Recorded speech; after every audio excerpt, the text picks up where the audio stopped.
What's up, the great people of TheGreatMafu's channel? This is OmegaLiar, and today I'm bringing you a gameplay using the PM9 with my perk setup, sleight of hand, hardline, and steady aim. My primary, obviously, PM9 with extended mags and kick, and my secondary is an MP9 with extended mags.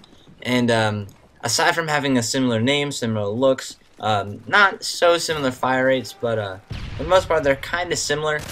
These guns together make one of the best classes in the game. And to figure out why this is true, let's just look up what each gun is. As I'm sure all of you know, by the way, before we get into it, the beginning of this gameplay is a little slow. We get up where like the entire team quits and then has to find a new team or something. So just to let you know, the beginning's slow, but it picks up a lot, I promise.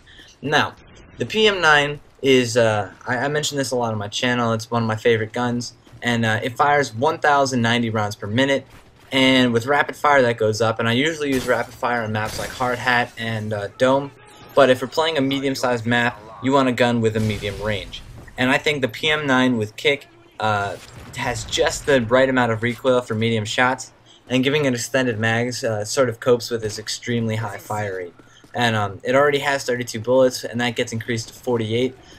Which is actually the same thing with the MP9, which has 32 to 48. So they have the same ammo count, except the MP9 has one extra magazine.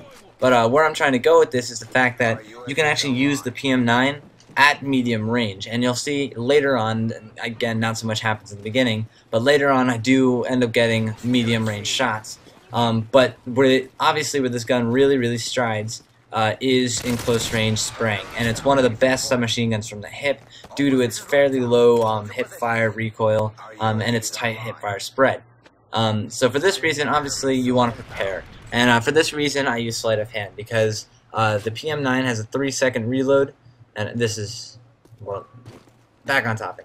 The PM9 has a 3-second reload, and it has a fairly quick swap time, but because it does fire so quickly, you will be finding yourself reloading often, and being able to switch quickly is often more useful, and especially being able to switch quickly to a gun that is extremely good.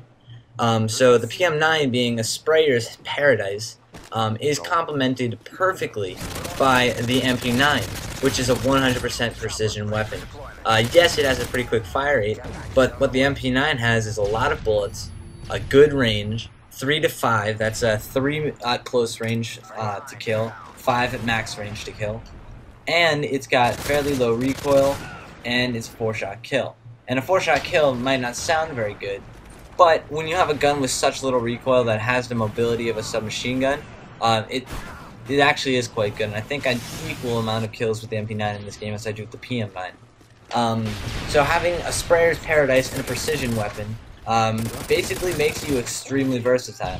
The MP9 is useful out to the range is similar to most assault rifles, and it's actually less useful at close range, even though I'm using it at close range here. And I mean, the only thing you have to stay away from, and you'll see me make this mistake later on, is actually trying to spray people down, because its hipfire spread, it has a lot of recoil, its hipfire spread is just not that good, and it's a 4-shot kill. So if you're gonna try and be spraying a 4-shot kill, there's no real good way to do it, and that's where the PM9 comes in. So as long as you get this balance down of controlling your engagement, knowing what kind of engagement you're very likely to get into going into where. As you can see right here, I'm using my PM9 and I'm in very tight corners. But oftentimes when I come up into this building, I pull my MP9. I don't know if I do that here, but I'm sure you've noticed in before, and you'll notice a little bit later on for some of the long-range engagements. Well, not instantly. This is a tactic I'm still actually developing. I will pull out my MP9, and so this class is extremely versatile, and it's one of the only long-range classes where, by the way, I need to point this out. I looked at that clip back in slow motion, and I absolutely knifed him. Frame by frame, my knife was in his stomach, and I made the fatal mistake by not knifing him in the head, so Call of Duty just said no. But what you do get with this class is the weird benefit of having a highly mobile, long-range, medium-range, close-range class. So the versatility is huge here, and I guess it's really, obviously you don't have to use the PM9. A lot of people resent it. Personally, I love the way it looks, I love the way you hold it, I love the way it sounds, I love everything about it. A little bit less than the Uzi, but nevertheless, it is a fantastic gun. Now, obviously, people are gonna probably, if anything, if they take anything of this into mind, use the UMP or use the PP90.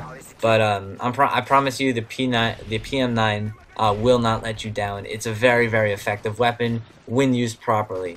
So as long as you take into mind that you should constantly be swapping weapons in order to control engagement. Like as you can see right here, I'm not trying to get this guy halfway across the map with a PM9. I switch to my MP9, and that's really why you get the perks. It's hard to stray from. Now you can use assassin, you can use overkill, and instead of using an MP9, you can use an MP7, which is another high mobility, high range submachine gun. You can do that, but I think you're wasting a perk. It's not necessary when you have something like the MP9 available. So that's pretty much it for the perks. I mean, you need to be able to swap, you need to be able to get your kills quickly, and the steady aim comes in useful in general. Some people, I'm still trying to figure out, I mean, Stalker is not a perk you want to use in this class. You move far too quickly, and long-range shots become absolutely impossible. You'll see right here, I switch up to my MP9. But long-range shots become absolutely impossible. So I don't recommend Stalker. But you can obviously use Dead Silence, steady aim, marksman, maybe. I don't know. I guess those are the main two. So that's pretty much the best I can offer you. If you want an unusual class that's very, very effective, high precision or high not precision, whenever you want it, this is what you got. But it's really up to you. Personally, I think this is a great class, and I really would enjoy if you tried it. But if not, I might as well get on to the other very, very important part of this, and that's the kill streak. And people have seen my videos before, who because I posted TheGreatMafu's channel before, they would know this is the MP9 spray down. And I'm straying off topic so much, I'm sorry guys. But people who see my channel know that my absolute favorite kill streaks in this game is the Predator, followed by the attack helicopter, followed by the Reaper.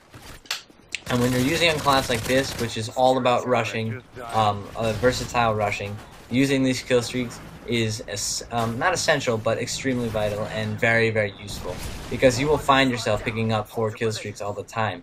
And as we've seen in this commentary, 4 almost always leads to 6, 6 almost always leads to 9. And everyone knows getting a 9 kill streak is nice, because the Reaper is one of... This is a bad place. Stay on topic. Because Reapers are extremely good kill streaks, extremely underrated kill streaks. And for some reason, not everyone seems to want to shoot them down right away. It seems like, oh, Reaper's inbound, no big deal, I'll just hide. But people do forget that if you've used Reaper enough, you get a lot of control over the missiles, and you learn how to sort of lead the missile on and get it through doorways. And it becomes, I believe, per kill it takes to get, and the amount of kills it gives, I think it's probably the most effective kill streak in the game. But that's the end of the gameplay. Sorry I kept straying off topic often. But hopefully you enjoyed this video. I got a nice score of what I can't see. I think I only died twice or something. But hopefully you guys enjoyed this video. And if you did, come check me out on my channel. Subscribe to TheGreatMafu. That is 22 and 4. And I'll see you in my next commentary. Thanks for watching.